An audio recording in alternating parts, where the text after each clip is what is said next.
So pre, hindi naman ganun ka-regular ka doon. Yes, I think it's just a special participation. Yeah, it's a very special role. But apart from that, yes, may movie din po kaming inahanda. Pero syempre may batang lilas ngayon si Miguel. Para wala bang plano ang GMA na another project na pagsasamahan yung dalawa?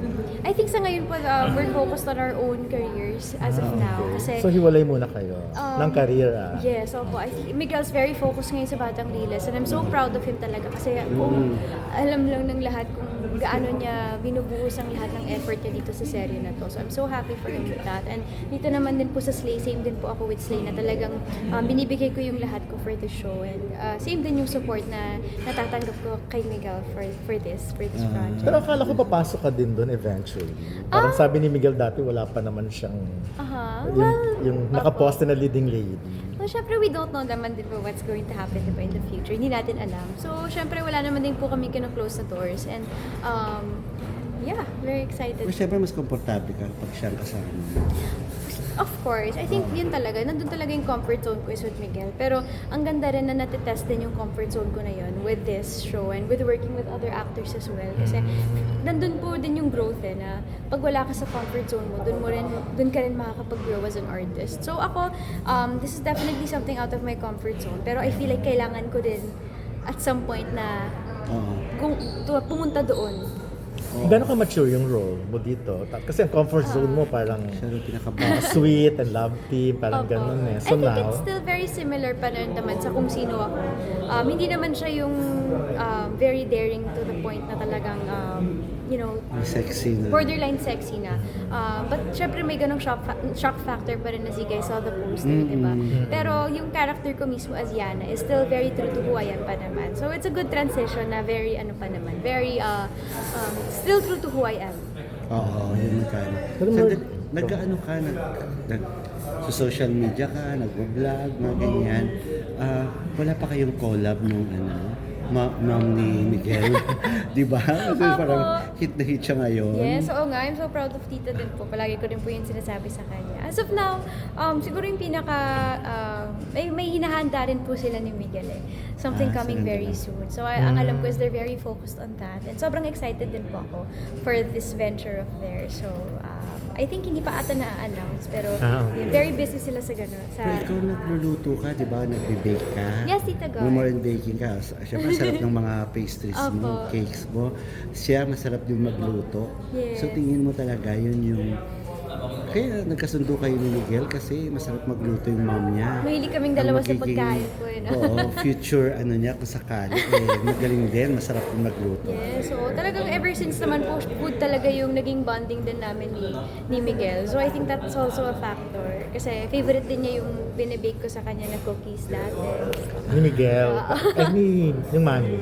Sorry. Yung mami ni Miguel, anong favorite niya na? Leche flan. Pati rin po ako, favorite ko yung leche flan ni Tita. Leche flan niya. Talagang the best. Sa'yo talaga cookies. So, Oh, yes. so pinatikim mo yung cookie mo kay Miguel. Ba't ka tumawa? Yun naman talagang tawag Oh, doon. yes. Okay, yes. Oo, kasi masarap naman talaga in fairness. Or yes, Bells, cakes and pastries. Correct. Always. So okay na to ba talaga pag natitikman mo yung luto ng mami ni Miguel? Oo naman po, sobrang sarap magluto ni Tita. Sobrang. And talagang very welcoming siya sa akin and very supportive din siya sa amin ni Miguel. Hindi siya natanong na to ni Gorgie, pero bakit na-issue na parang nagka-problema kayo? Ni Miguel, naghiwalay kayo. Tapos kinorek mo na, di ba? Bakit sa tingin mo? Feeling ko kasi hindi rin kami ma-post ngayon na magkasama kami. Which is true naman din, medyo nabawasan din po yung times na magkasama kami.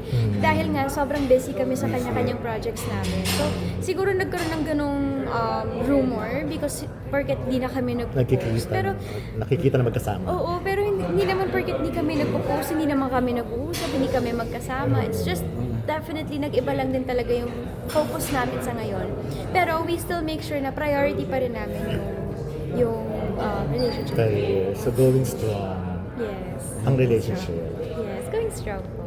Happy naman. Happy, very happy. At least inaalaw na kayo ng mom mo, di ba? Yes. Oo. Legal na. Po? Legal na.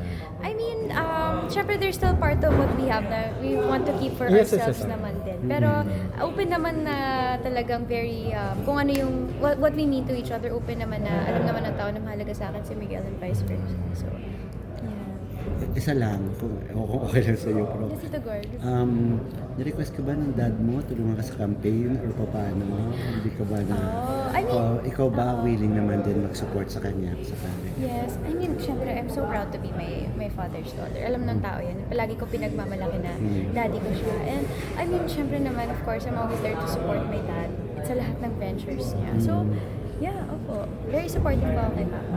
If ever ma-request ka niya na kumanta ka naman sa mga sorties. Oo naman ganyan. po, why not, Tito Gorgs, di ba? Pero hindi naman, hindi ka naman yan. Wala pa naman po so Wala far. pa. Pero, Even before, hindi siya nagre-request ng... hindi naman. Ayaw At saka kanya before ita- din naman po, hindi rin naman po ako Oo. masyado pang artista nung time na yun. Tsaka Hindi ayun siguro ka maano naman ka sa gulo. Oo, hindi ka Alam naman mo naman ang... dinadamay talaga. Oo. No, Sa ngayon, hindi rin po ako masyadong involved sa politics eh. So, alam mo naman po ni Papa yun. Opo. Okay. So pwede ka palang maging politician in the future. Kasi Sa nasa ngayon- dugo mo.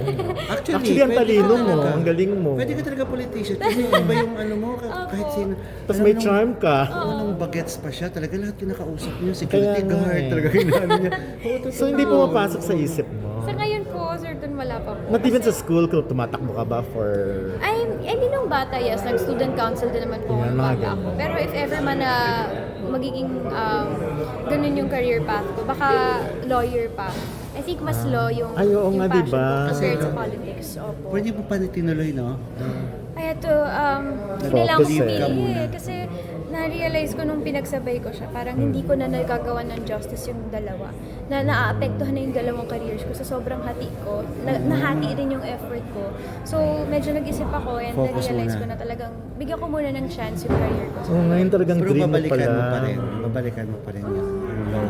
Siguro, maybe not in the near future, pero hindi ko pa naman papakawalin. Kasi you can go back to school naman anytime, kahit na 40s naman na ako, kahit na alam ko anong edad na ako, if gusto ko pa rin maging lawyer, di ba? Itutupad ko pa rin yan. Pero yung career natin dito, syempre, Minsan na yan. minsan lang yung ganito na talagang may enjoy natin ng wakas. So, that's what I'm focused on right now. Thank you.